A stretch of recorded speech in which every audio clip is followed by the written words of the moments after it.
Sağım solum iki atemi Atemi Parayı taşıyor zaten Atemi Sağım solum iki atemi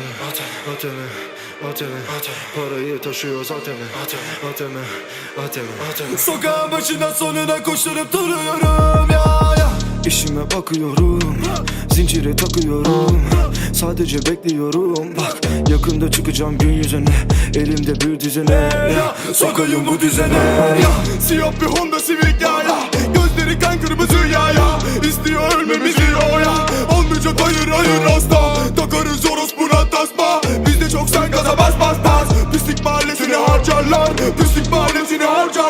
Işığı görünce gaza bas. Cezaevi değil bura apartman. Dolu patlıyor silahlar çatapat gibi, içinde bulunma toparlan. Western Union euro dolar. Parayı kazanmak bizce kolay diyorlar ama nedir olay?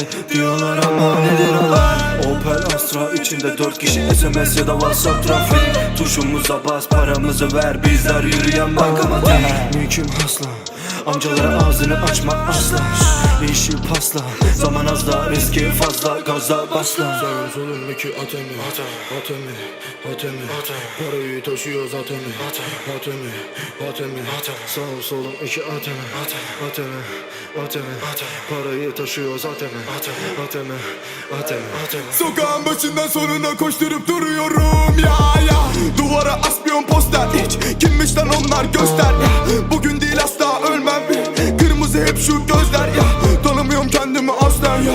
Herkes diyor bir cevap ver. Yok hiçbir şey yok, sizlere yok. Hüseyin Bol gibi koşuyor, manitaya yol. İşimiz yok ama para bol bizde ya. Ademe lüks çok binalar, Kawasaki fın